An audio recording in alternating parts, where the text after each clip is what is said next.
We're good. Okay.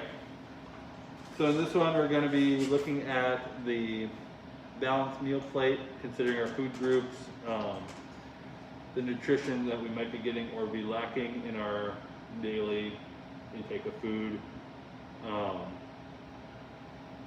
It does have, if you look at the plate on the right side of page 33, you'll see that the vegetable section of the plate is a lot bigger. I've actually seen other plates, kind of ideas that other countries have done too, and I think it was Canada that actually has half of the plate all veggies and fruits and veggies. So they've updated it a little bit for Canada, a little bit differently than the U.S. does there, which I thought was really interesting.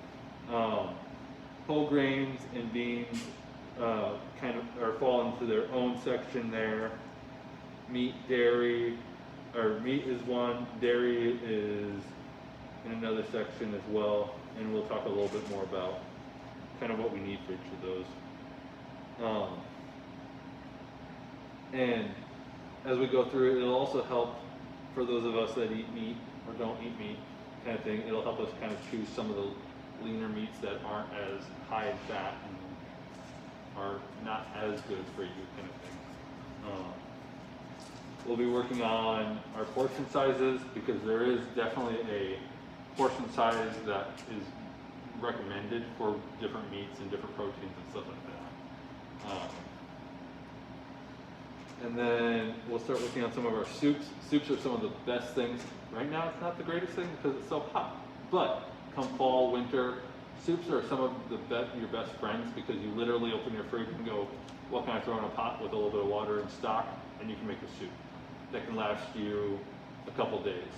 And with the soup that we're doing today, I'll show you guys a couple tricks to it because if you throw it into a blender, you can pretty much make a chowder out of it.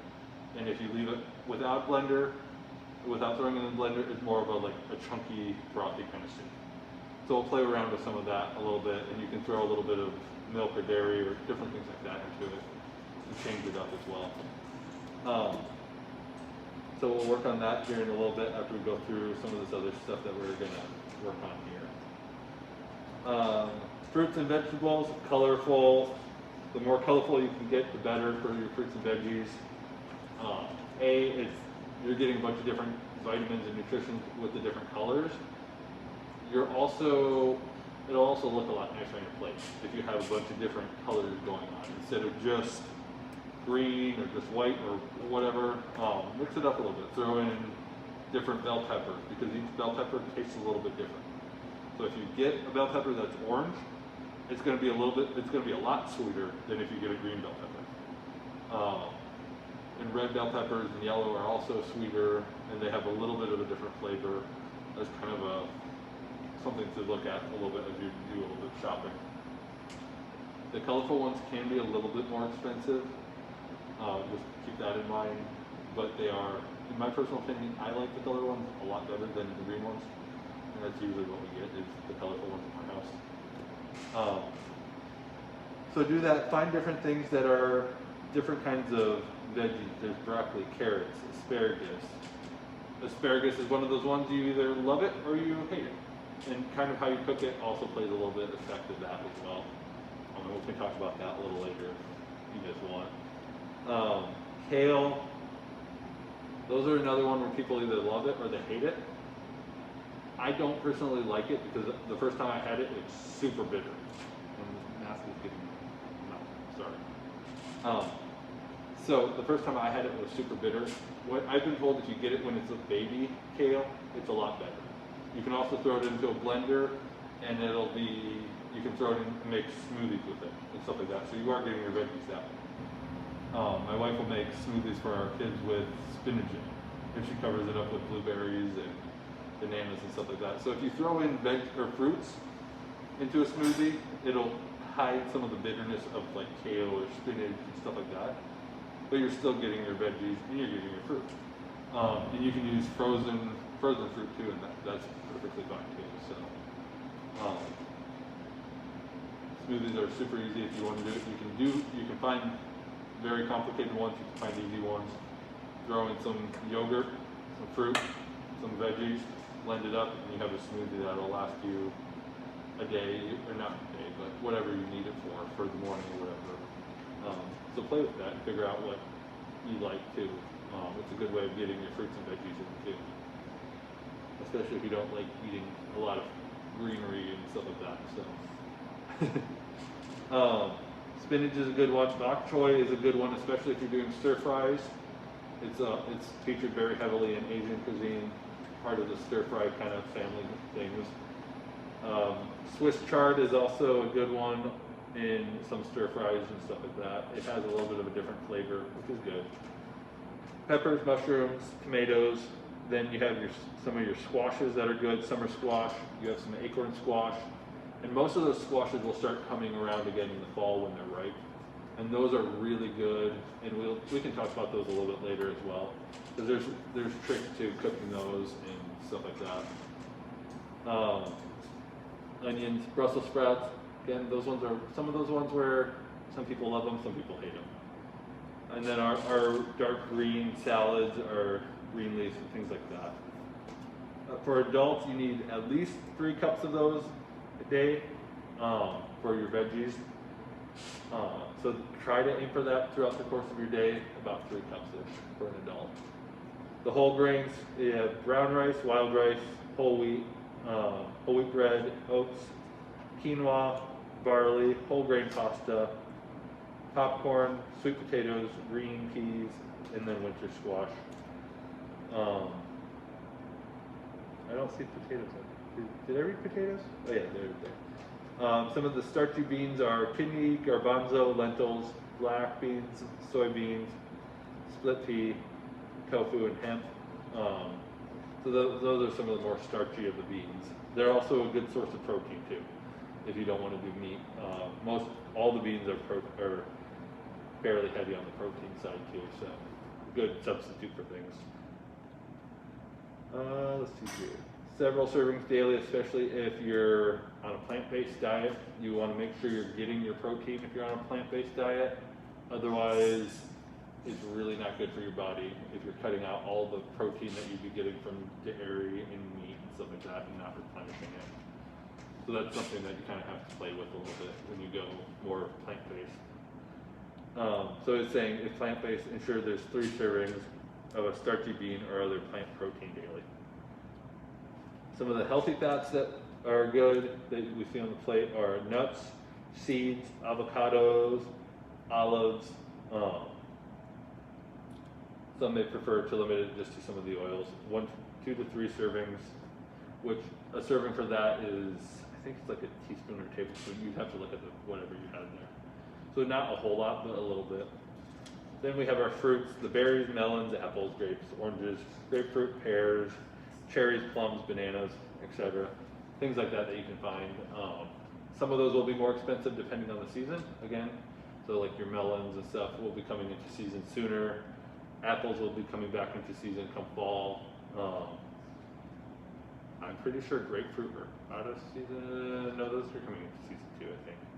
So most of these will be coming into season, except for the cherries and plums and peaches and stuff like that. They're almost over with their season. Drinks, it's saying choose water mainly, which is always a good thing to have more water than you would tea or coffee or anything with caffeine, because caffeine will dehydrate you. So if you have caffeine, most people that I've run across think caffeine, like sodas and stuff with caffeine, will hydrate them. And I'm going, no, it won't hydrate you. It does the opposite. So water is the best thing to hydrate. I've had friends that can't drink water because they don't like the flavor of it. So they get some of those little like flavor packs and stuff. It's not the greatest, but at least they're getting some water, not just coffee. So try to do that. So unsweetened teas or coffee are healthier than having stuff with a bunch of sugar in it.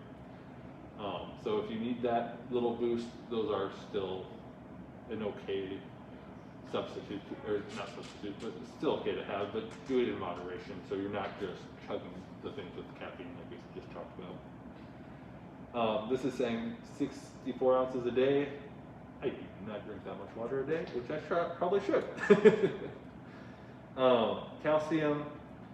So to meet the needs a non-dairy fortified milk may be chosen for a plant-based diet, or if you're lactose intolerant like I am.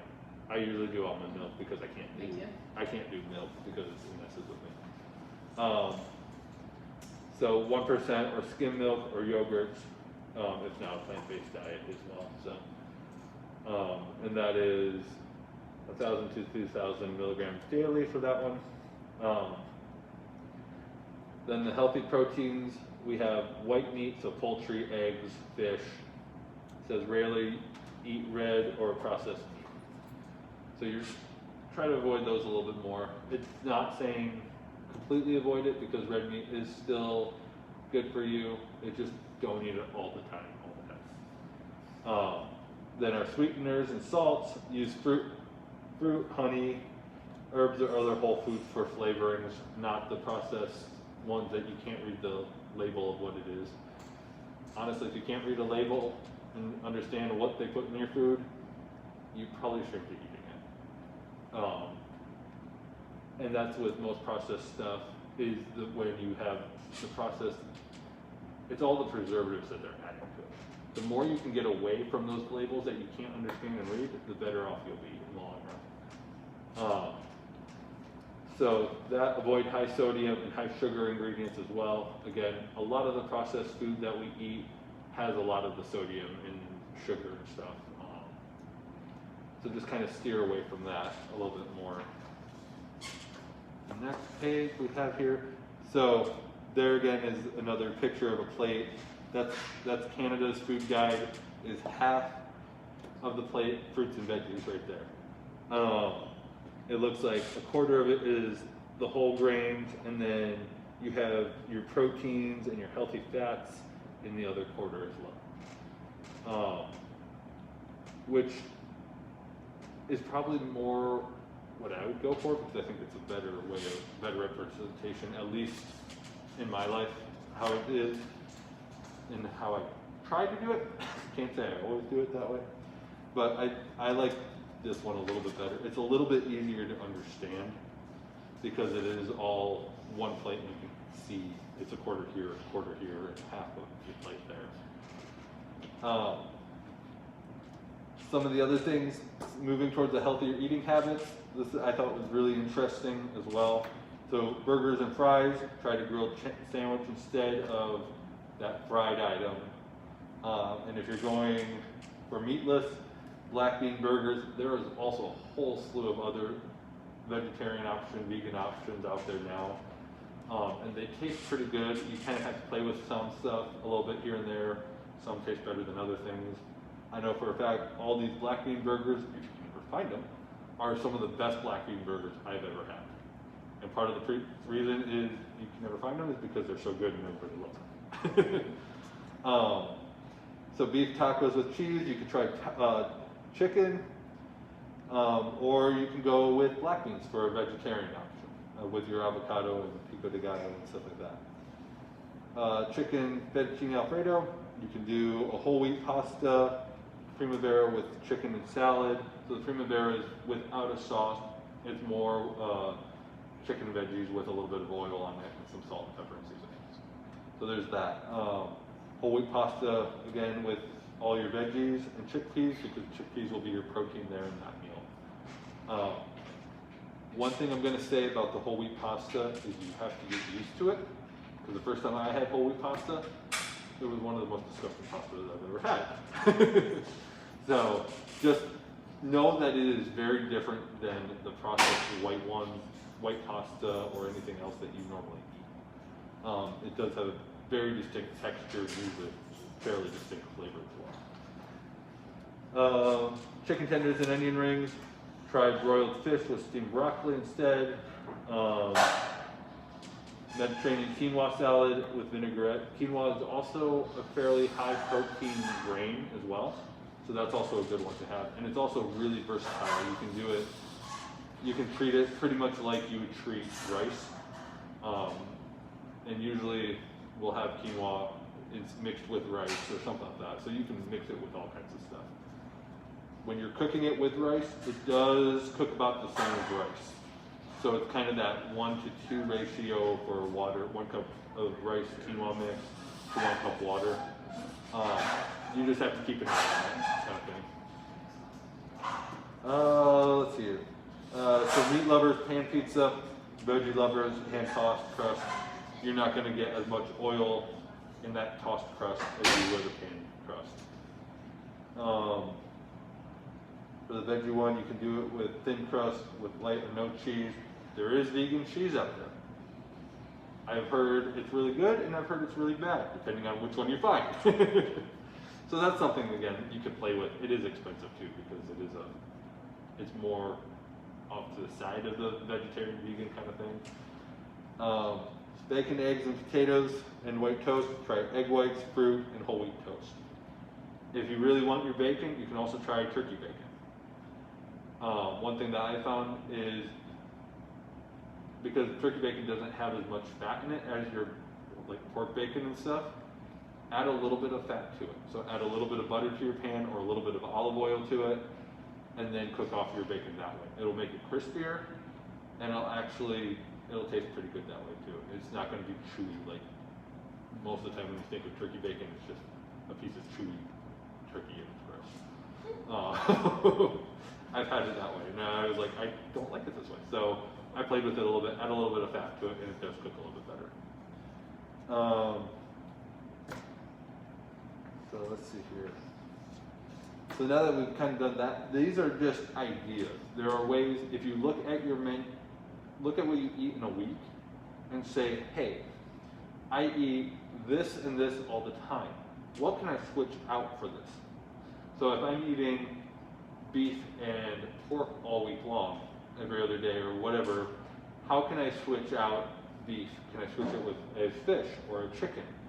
Fish is one of those things where, again, you have to get used to it. But you can get tilapia. It's a pretty tasteless fish. If you get it, you can add seasonings to it to make it taste however you want it. You can do more of an Asian theme with it. You can do Mediterranean. You can do all kinds of stuff with it, because it is a fairly tasteless fish. Salmon has more of a flavor. And again, that's one that you can easily put in different flavors as well on it. You can also get some that are already flavored at, I'm not sure about Kroger, I know Aldi, that's where I shop all the time. I know they have some pre-seasoned salmon and tilapia, and those are really good. They are a little bit more expensive because they are pre-seasoned, but you can get just the plain stuff and it works pretty well too. So try that, see what you can do, see what we can tweak a little bit in our diets, in our menus throughout the week. If you menu plan, look at your menu and say, hey, I have this, what can I do to turn it into a vegetarian meal? What can I do to turn it into a little bit less fatty or a little bit less, if you're trying to avoid bread, a little bit less gluten or whatever you're trying to get away from. Slowly start turning yourself in the direction you want to go. Don't just say, I can't do this, I can't have this, because if you go, I can't have bread, guess what? You're going to want bread in day one. It's hard. Unless you have a medical condition that will allow you, that you can't do that. Because I've had friends that when they were told that they can't have bread because they're celiac all of a sudden. It's the hardest thing to do. But if you slowly start turning yourself in the direction you want, if you want to go a bit more vegetarian, slowly start eating more and more vegetarian. That way you get used to it, your body gets used to it, those around you will start getting used to it as well. Because that's also part of the fight, is those that are around you need to learn as well that it's going to be a little bit different. So, make goals, and like this says here, set realistic goals. And that's kind of what I was just saying. Set realistic goals for yourself. You know what you can do, and you know how you can keep up with it. If you need somebody to say, hey, I need somebody to be accountable to, I want to do this, and next week if you want to come back, we can all be that for each other and say, I want to do, every other day I want to eat vegetarian for at least one meal. Great. When you come back, we'll ask.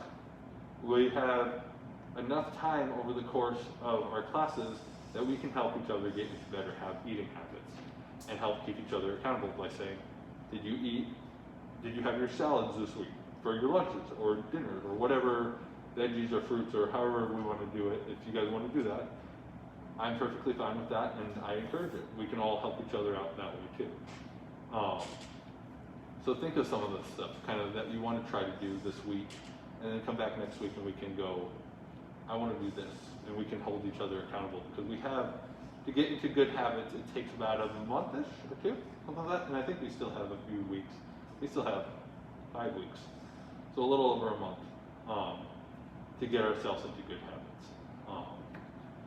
So, again, if you want to do that, think of something, bring it back to class next week. Even if we have it written down, that way we have it where we can see it on a piece of paper up here on the eyelid, and we can all say, hey, how did you do? What was good? What was bad? Kind of thing. So, portion sizes. So, a handy guide to portion sizes.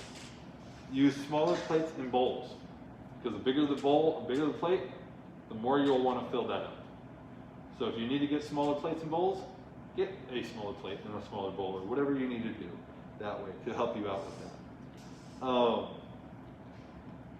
that. Again, here, start your meal off with a big salad or a bowl of broth-based soup loaded with non-starchy vegetables, even a glass of low sodium tomato juice. You'll begin to feel full and eat less of the main meal. More fiber, water, and volume in the diet is a key as you swap calorie-dense foods for low-calorie, nutrition-dense ones. So that is helpful, to have your salads there, to have your bowl of soup, because it will fill you up. And that's why soup is one of the most universal things that have been around for ages, because it will fill you up. You don't need a whole lot to throw into a pot of soup. As we'll see today, we have 1, 2, 3, 4, 5 ingredients that we're going to throw into a pot of soup. So, speaking of which, I should probably get it going.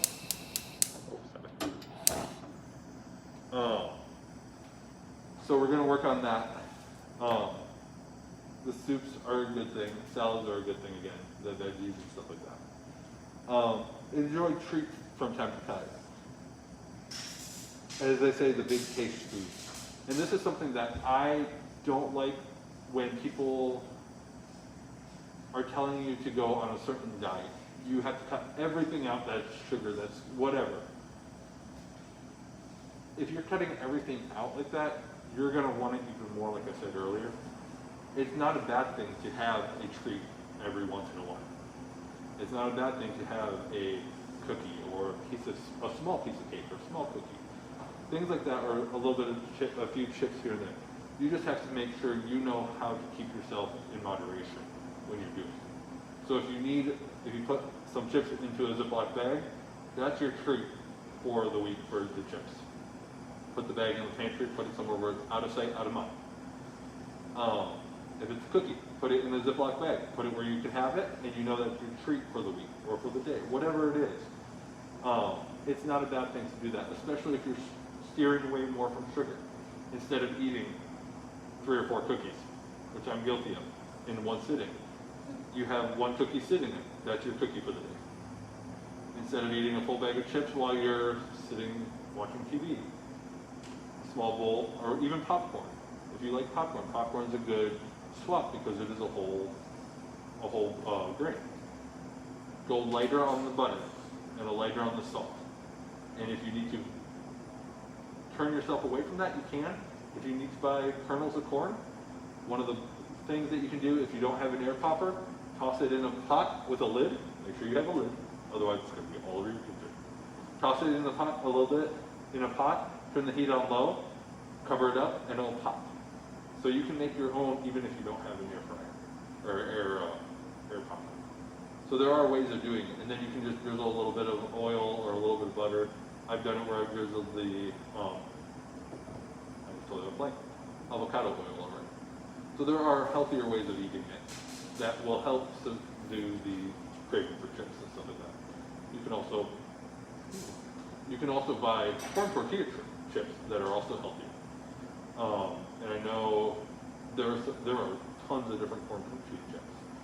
Just make sure there's not a whole list of things you can't read again. So just get the corn tortilla chips. And those are, again, a whole grain there for that one too. Turn off the TV while you're eating. It'll help you not get distracted. As it says here, eating in front of the TV is mind distracted away from enjoying your meal. Since your body may not notice the signs that you are full, you may still feel hungry after you eat. In turn, this may cause you to overeat or reach for the unhealthy things. One thing too that'll help is if you chew your food more than 3 times. Some places I've heard and read, they have people chewing their food at least 10 to 20 times, if not more. There are times when I've read that people chew their food 40 times before they swallow it. That way, you're slowing yourself down, because part of the problem is we're so fast-paced that we're not slowing ourselves down to enjoy the food and take time to actually get everything out of our food that we're eating. So slow down, chew your food, and then take a bite. After you've chewed and swallowed, take a bite and then keep doing that. It will help with, if you're sitting at the table with your family and friends, it'll help build those relationships too, because you are slowing down. You're not just inhaling and then moving on to the next thing. So try that. Try chewing your food a little bit more. It'll help, it'll slow you down. You can enjoy the taste of your food a little bit better too. And then set up your environment to succeed. Keep pre-cut veggies readily available in your refrigerator. That's one thing that my wife and I do all the time. We have cucumbers and carrots and bell peppers in our fridge.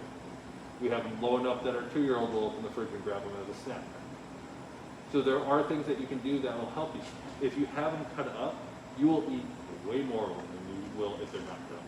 I can say this from experience. I won't eat them if there's a whole bell pepper sitting in my fridge, because I have to cut it up. But if I cut it up on my prep day, then I'll do it that way. And I'll eat it throughout the week. My 2-year-old, he'll run around and eat bell pepper and then leave it somewhere else, and I'll find it 2 days later. But yeah, pre-prep your food. It'll help you with portion controls and stuff like that too. So prep out your veggies. Do it on a Sunday. Prep out for the week. Do it on whatever day you have off or however it falls in your schedule. Do it that way. It'll help you out a lot doing it that way. So again, vegetables, the rectangle, I usually do from here to here for vegetables. If you want to do a quick vegetable one, you can fit lots of veggies inside the palm of your hand.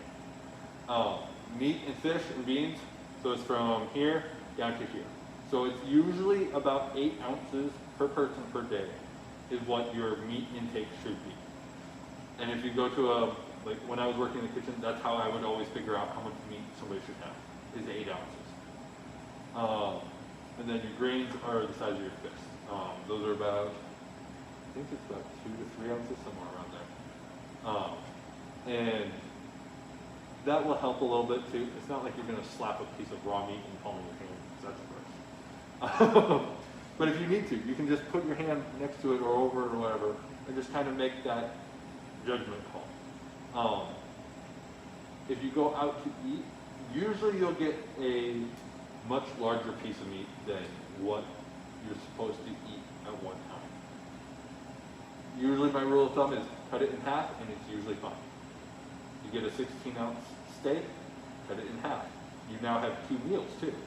So it helps spread out that meat that you just bought into a couple meals.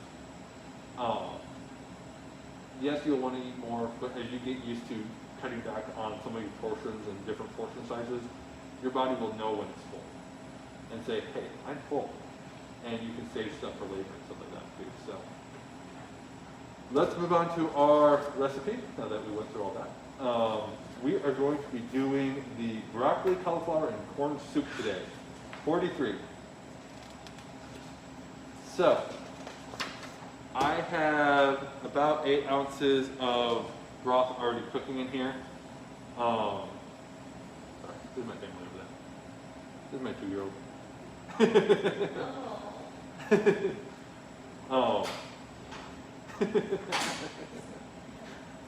So.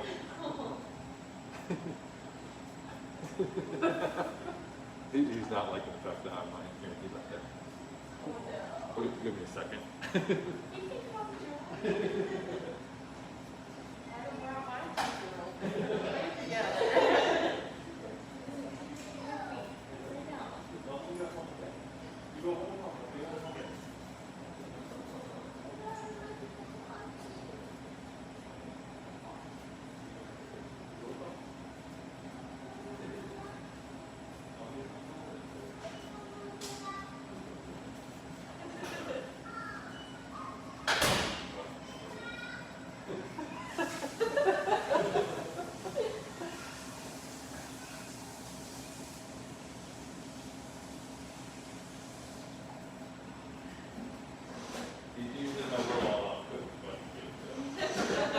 He doesn't like it when he's not in the kitchen with me. Yeah. I have a question about the grains Yes. thing. Is it like the surface area or is it the volumetric? Is it like It's usually just the surface area. Okay. At least normally, and that's something that I can look up to and find out exactly how many ounces. Actually, I think it said it. Yeah, I just didn't know if it was talking uncooked or cooked, because I was like, So it says 3 servings. right. I'll double check too, and I'll let you know next week what the serving size for that. I think it's about 2 to 3 ounces, if I'm remembering correctly, but it could also be very different from that. Okay, so with our veggies, one of the things to think about when you're making soup is how long something will take to cook. If you have celery, that will cook really quickly. So celery, celery will cook quickly. We have carrots.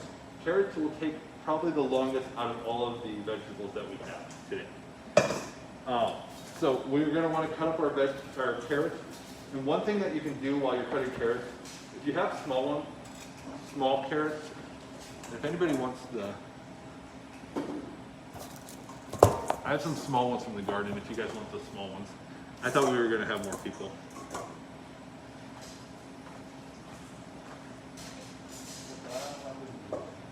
Okay. You guys have a Is this like a parsnip or is this? these are just yellow carrots. Oh, okay. So the yellow, or the yellow, wait, I'm not sure exactly. There are different colors. There's also purple ones too. Purple ones are really good too. Let me see. So our carrots are going to take the longest to cook, unless you cut them really thin, which I'm going to cut mine fairly thin today. You can cut them whatever size you want to cut them for your soup. Just remember, okay, this is really hard to talk with. Sorry. You're so far. It's a new mask and it's really hard to talk because it's getting in my mouth. When you are doing carrots, the larger it is, the longer it'll take. If you want them super, super soft, throw them in right away and you can overcook them if you're not careful. If you don't want them that soft, that's fine. Just kind of cook them until they're the size, or the crunchiness that you want. With carrots, and especially with hot liquid, be careful because once you turn it off, it will still keep cooking. So if you want them a little bit crunchy, turn it off when it's about, it's hard to explain, but when they're slightly cooked but still kind of hard. It's kind of a hard way to say it. But I'm just going to quickly chop these up. And you can do circles with this kind of, or you can do squares or different shapes. I'm going to chop mine up a little bit more, again, so that they cook faster for us, because I want to show you what it tastes like with, what it looks like and tastes like blended up a little bit. So with this recipe, we're using 1 full carrot, but I think I could get more than that, but it works. You guys take it home and make lots of soup. I'm gonna steal a carrot from her. Oh, one thing that I was just told today from Danielle is if you guys make it to more than 6 classes, there is a packet that we give at the end of the class that has all kinds of coupons for like farmers markets and different produce places and stuff like that. And she said it actually is a very nice, very big packet of stuff. So, come to more than 6 classes and you get it. And I'm pretty sure right now, if I can figure out how to actually make sure that the video gets put online. If you watch the video and let me know, we'll count that as attendance as well. Should we put myself in there? Sure.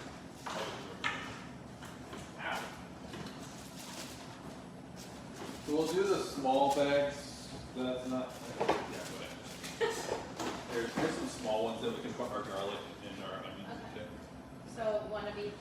Yeah. Okay. You have all your bags? What? You I have have bags? my own. Okay, cool. Do you So- want any more? Yeah, absolutely. I'll say that I just didn't know what we were gonna do. What are we putting in the little one?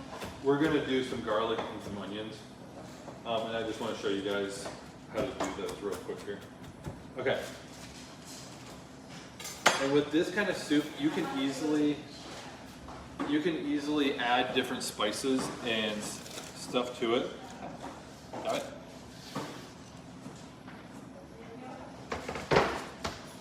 Okay, so I cut up the onion. I'm gonna do my corn real quick.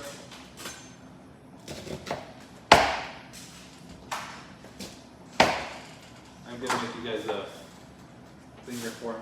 If you want to come up to one of the trash cans, you can, and just peel and clean your corn that way. That's fine.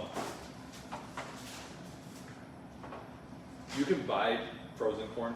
It'll make life a lot easier, but I like using fresh corn for stuff like this, especially since it's kind of in season now.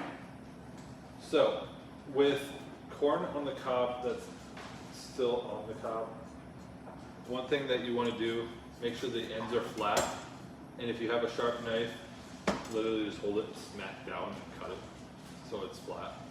Because you're going to hold it just like this. You're going to hold it, and then we're just going to cut. Corn is also, especially if you're using fresh corn, will take a little bit to cook.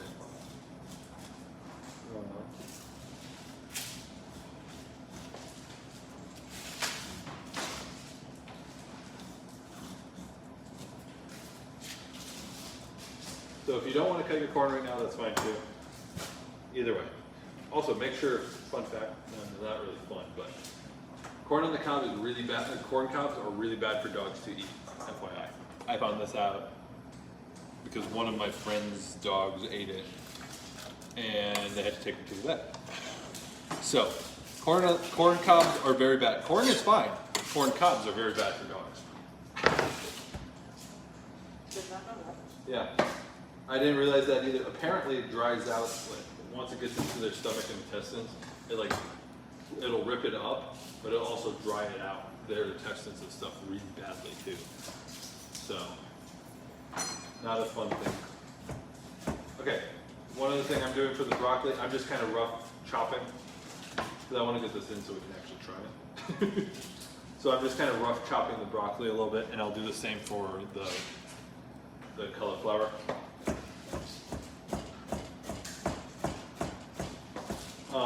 And with something like this too, you can use the stalk of the broccoli. Cauliflower, I'd never use the stalk of cauliflower because I think it doesn't taste great. But broccoli, you can definitely use the stalk, and it tastes just fine. Dogs typically really like the broccoli sauce and cauliflower. Yeah, I just don't like the flavor. I used to get in trouble as a kid because I would always give my little brother the stalks of the cauliflower, and he'd give me the tops of the cauliflower and broccoli. My mom did not like that. I'm like, it's gross. She goes, it tastes the same. I was like, yeah. Even to this day, I will still give my brother when he's around, I'll give him the stalks.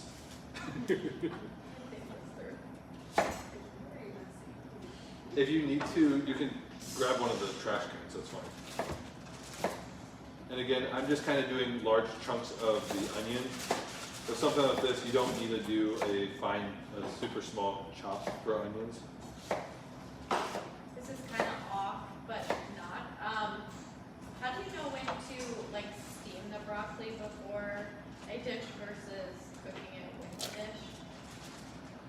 So if you have, like you said you did a, Like a stir fry.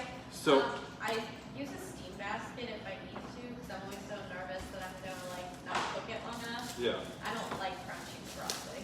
Okay, so what you can do, like if you're doing a stir fry, if you throw in your garlic and your the garlic and whatever other stuff you want to throw in, some of your onions and stuff,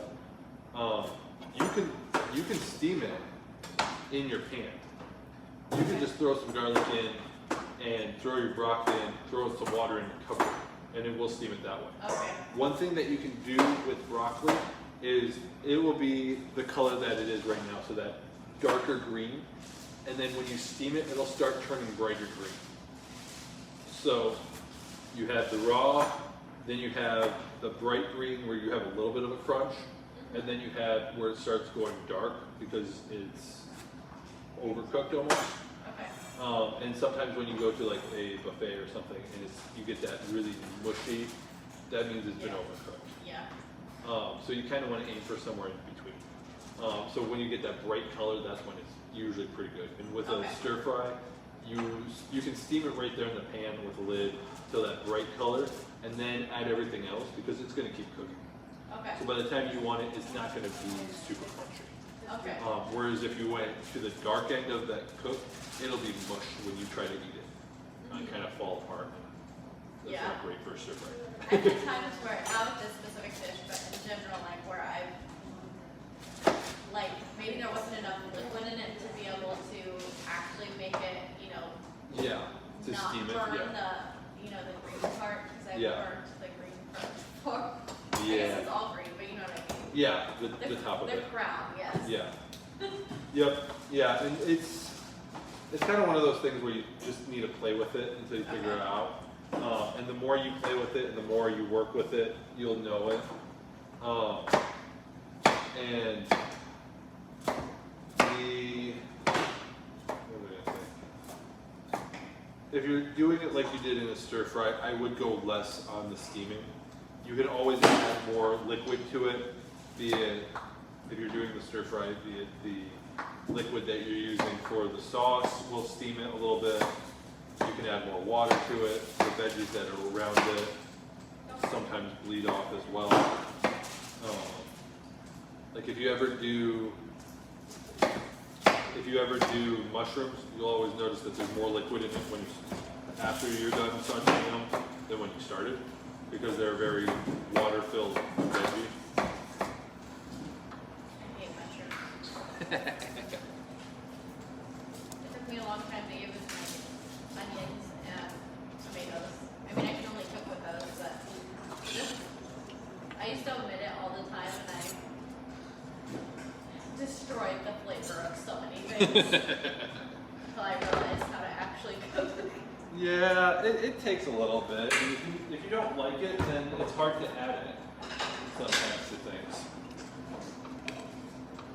Okay, so I have all my veggies that'll take not forever, but longer to cook in my pot. I have about 8 cups of water in there right now with some veggie stock. One of my favorite veggie stocks and chicken stock is this kind here.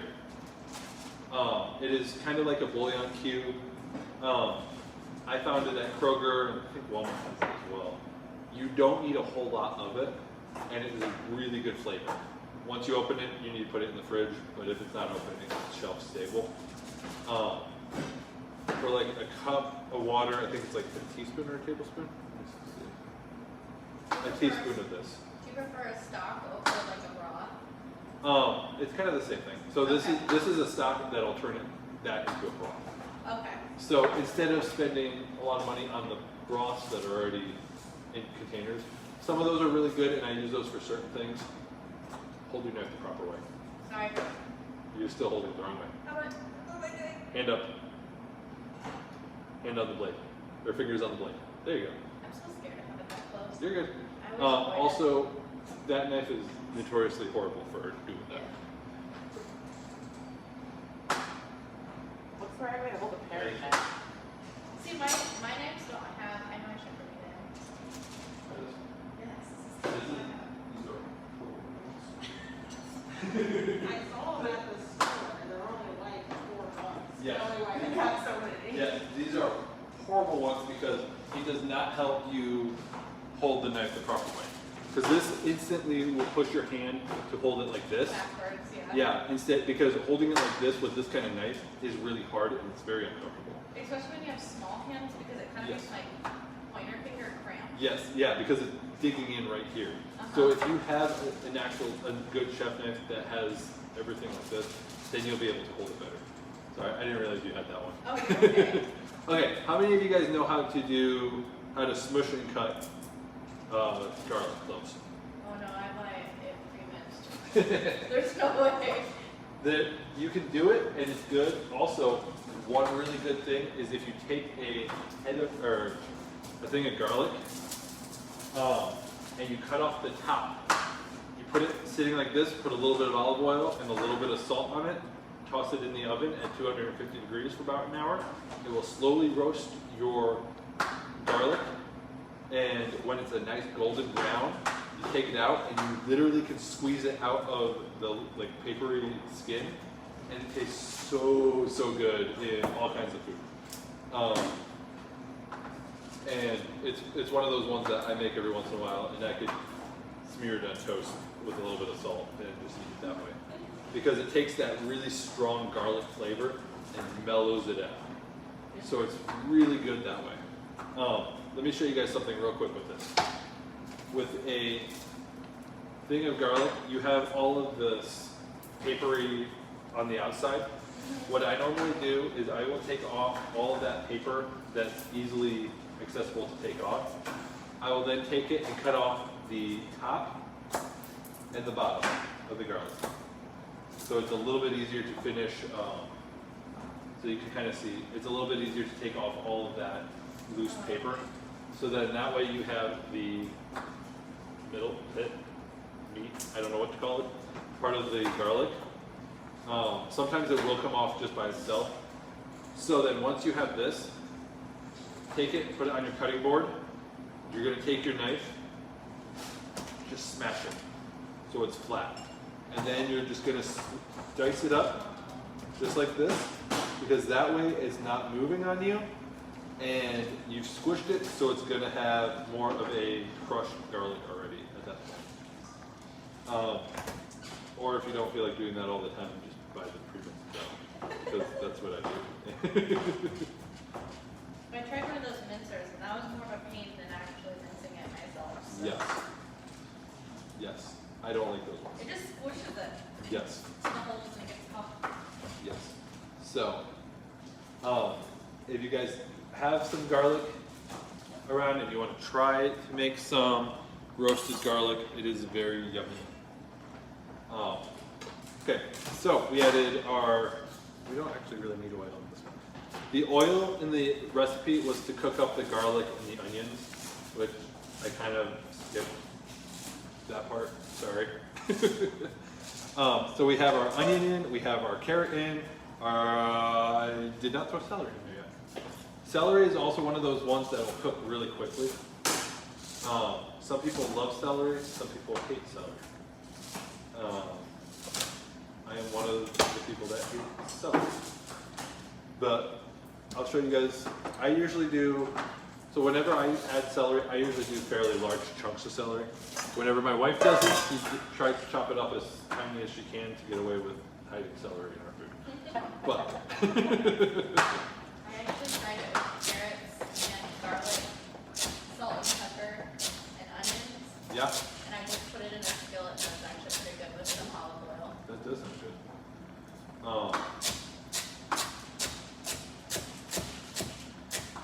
So I'm just doing a quick chop top of these guys. And into the pot. These also are one of those quick cooking vegetables that if you throw it into a pan, it usually goes one of the last things to go in because it cooks so quickly. Okay. So we're cooking this down. Our broccoli is almost cooked. Hot. That was hot. Our cauliflower is almost done, so that's almost actually done. Corn is in, our garlic's in, our broccoli, cauliflower, our vegetable broth. So this is not a low sodium stock, just so you guys are aware. As you're doing it and looking again, you can find low sodium ones. My issue with low sodium stocks and broths are, I don't think there's enough flavor. So I usually end up adding more salt to it. Yeah, what's up? Is all of that You can eat the stalk if you want. even this stuff? I don't normally eat the leaves. Okay. But you can eat the stalk if you want with that. I don't normally like the stalk of broccoli or cauliflower, but that's just me.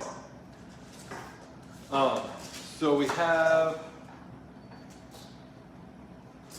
as the recipe says here, if we cook too long, it will become mushy, and some of the veggies will start having a really strong taste to them. So I'm just going to cook. These are almost to the point of mushy, but I'm also going to blend up most of this so that we have some. Again, as you're working with it, just see what works well for you. And if you like your veggies a little bit on the more crunchy side, great. Take it off and serve it. Try your food as you're making it. Don't add everything all at once and go, oh, this is good. Try it. Add a little bit here, add a little bit there. That's pretty good. I'm gonna see if they have any thyme because that's one of my favorite ones to have.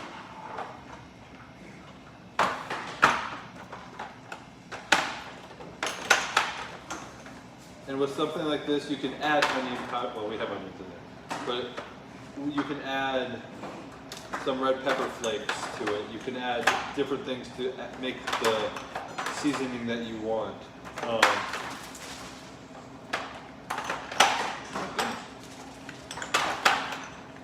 have a lot of random stuff.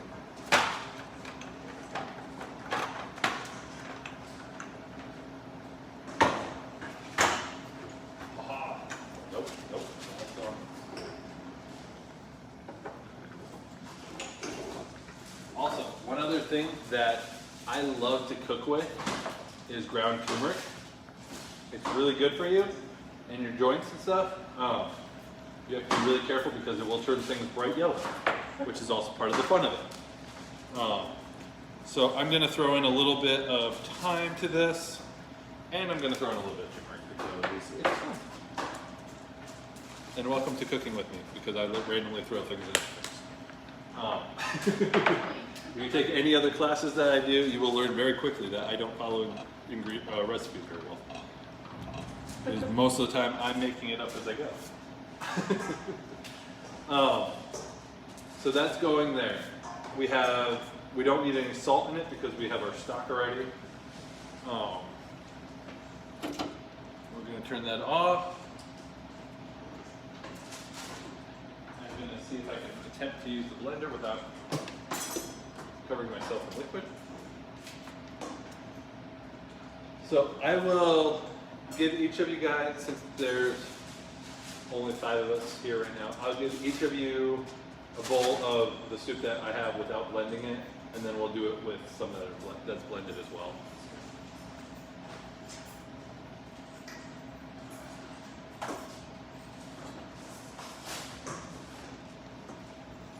Are you okay if I use styrofoam? Because I have I have glass bowls. Would that be better for you? Okay. You want me to wash something? Oh no.